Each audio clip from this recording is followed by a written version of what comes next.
What is anthropology? In today's session, we are going to discuss that. Anthropology is the study of all people, past and present. The term anthropology is derived from two Greek roots, anthropos meaning humans and logia meaning discourse. The term was first used in English in the year 1593. Anthropologists study people. They do not study rocks, stars, plants, or the weather. However, we may have little difficulty in separating the field of anthropological inquiry from those of other sciences such as astronomy, geology, botany, and meteorology, which all have claimed to have studied people in one way or another. Medicine is concerned with the workings of human bodies, psychology with that of the mind, history is concerned with the study of past activities of human beings, and sociology with the arrangement of institutions in the present, etc. All of which put together at great pressure. I can go on and on, the list is inexhaustive. But what then is distinctively the anthropological way of studying people? Let's see that.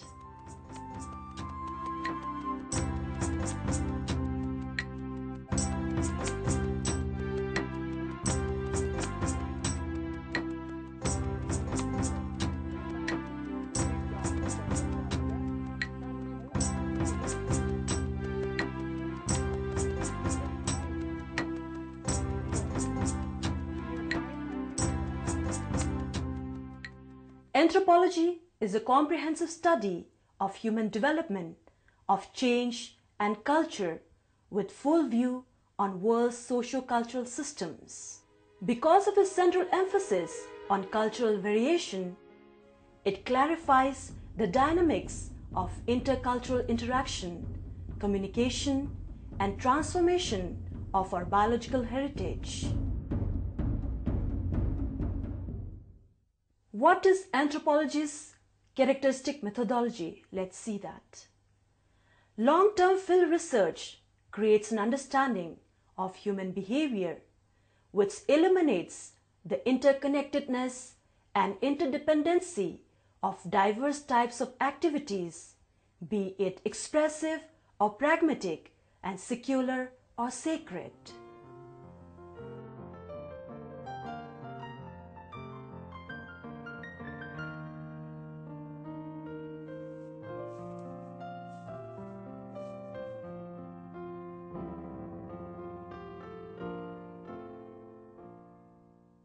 Because of its holism, anthropology can be taken as carrying the frame unto which may be fitted all the related academic discipline of a liberal education.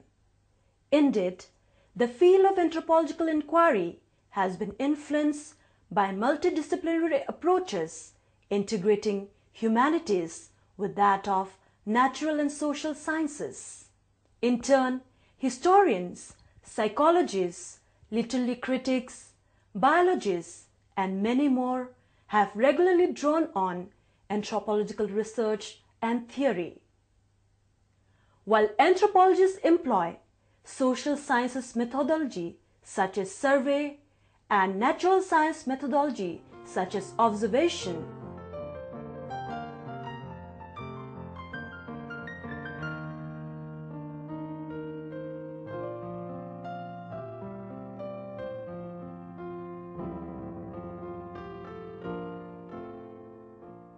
the social relationship and interaction of field research provides special access to the subtle expectations of everyday life. So as a result, whether the field research is carried out at home or in unfamiliar places, field research deepens one's appreciation of how people everywhere invest their experiences with meanings. One of the salient feature or quality that makes anthropology different from other related academic disciplines like sociology is its insistently cross-cultural variation or comparative perspective. By extending our vision beyond the confines of familiar social contexts and experiences, this perspective acts as a counterweight to culture-bound or ethnocentric ideas regarding human nature. Together with biological anthropology, this comparative perspective has made anthropologists to play a leading role during the 20th century and well into 21st century in undermining the intellectual credibility of social racist theories.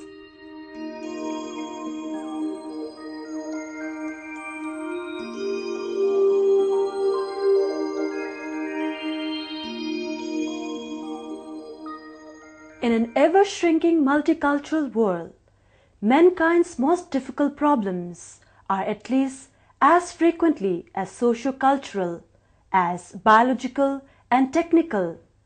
A cultural perspective on human diversity is urgently required. In American scholarship, it has long been customary to distinguish four subfields of anthropology. They are physical anthropology, archaeological anthropology, cultural anthropology, and linguistic anthropology.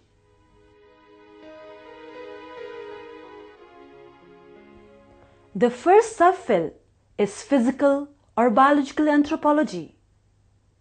Physical differences among people living in various parts of the world are clearly visible.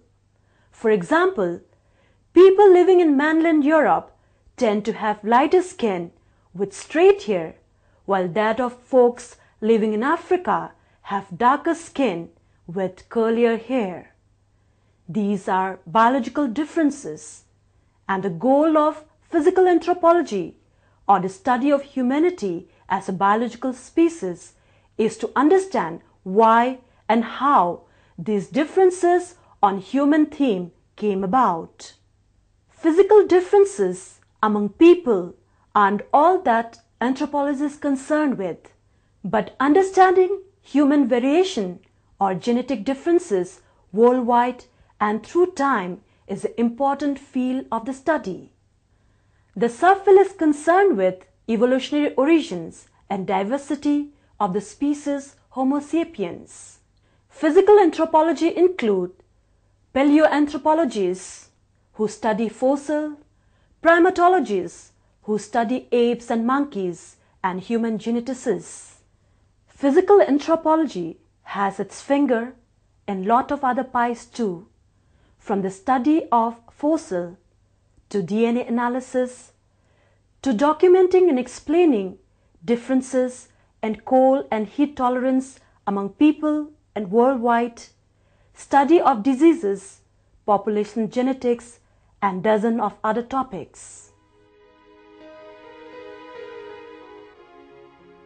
The second subfield, archaeological anthropology, is concerned with the study of artifacts or material remains of the past. Prehistoric archaeologists are specialized in studying the artifacts without written records, while that of historian archaeologists are specialized in studying the artifacts with written records. Archaeologists cooperate with other specialists such as geologists, biologists, and historians.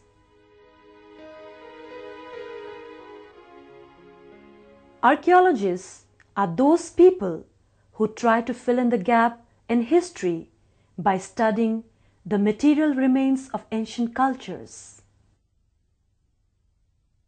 Archaeologists do get excited when they discover an ancient piece of pottery, not necessarily for that piece of pottery, though it may be beautiful, but for what it can tell humanity about its past. Archaeologists don't just try to focus on correcting or flushing out the historical records of the past, but they also study roughly 2.5 million years of humanity before writing was invented.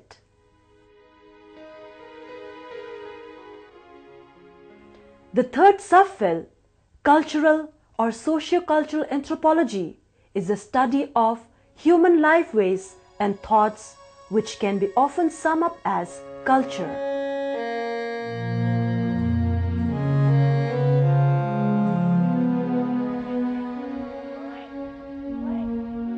Cultural anthropologies are specialized in studying one or more cultural groups or domains such as Inuit art, Hopi religion, and Australian Aboriginal kinship, etc. All human cultures are basically ethnocentric, meaning they typically believe in what they are doing, right from the way they eat to the way they dress, is more fine and proper or superior than the other ways of doing things.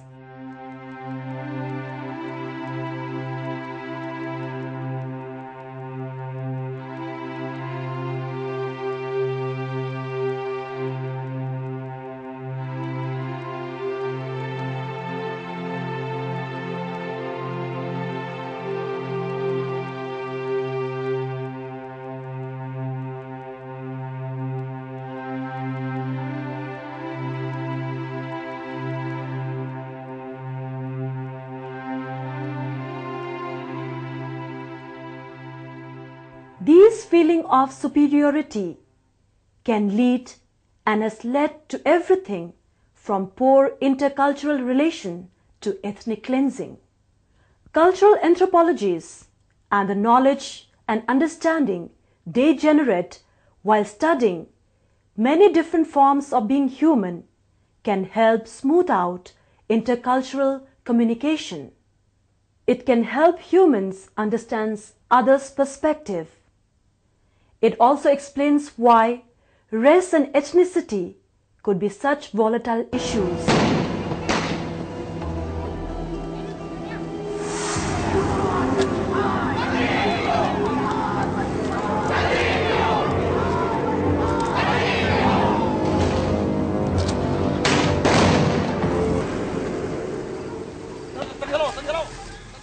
How humanity organizes identity from family groupings to gender categories and keeps track about who's related with whom and basic characteristics of human various religious traditions and political systems. The fourth subfield, linguistic anthropology, is concerned with the nature of the language, with the nature, the history, the social function of the multitude of different languages spoken and written around the world. Depending on whom you ask, humanity speaks about 6,000 languages. The study also reveals what a language is and how linguistic anthropologies have investigated how the language has evolved, which is one of the most fascinating studies in anthropology. In laying out a clear definition of language, linguistic anthropologists have had to compare human communication with communication of the other living beings.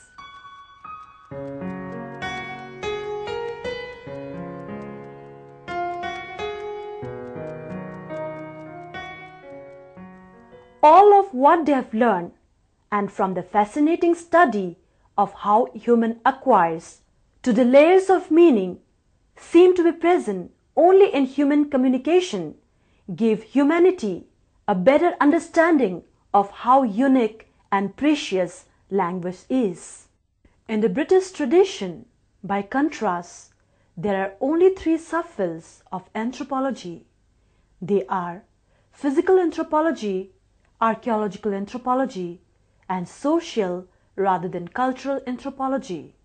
Taken together, these four subfields give anthropology a uniquely holistic, broad-based, and overarching worldview.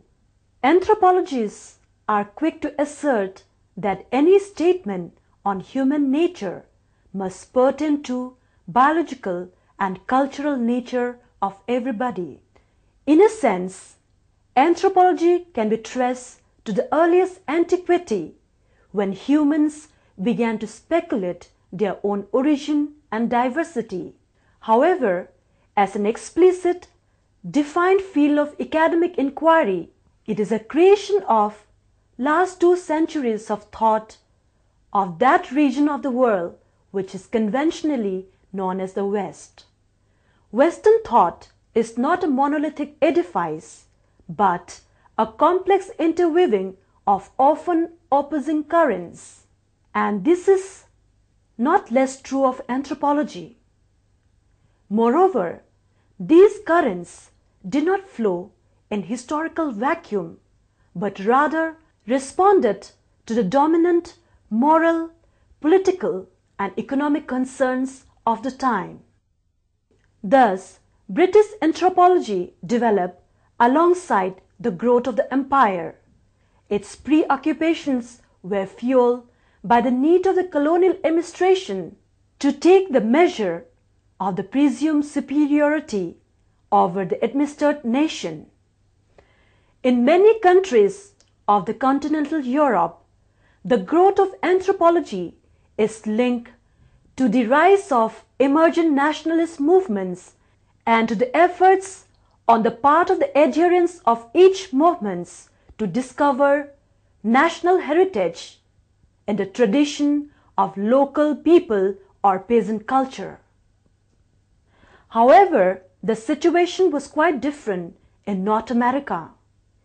United States and Canada had their own indigenous Indian people, and the first priority of the many American anthropologists was to record as much as possible the physical features, material artifacts, languages, and culture of the Amerindian groups before it was too late.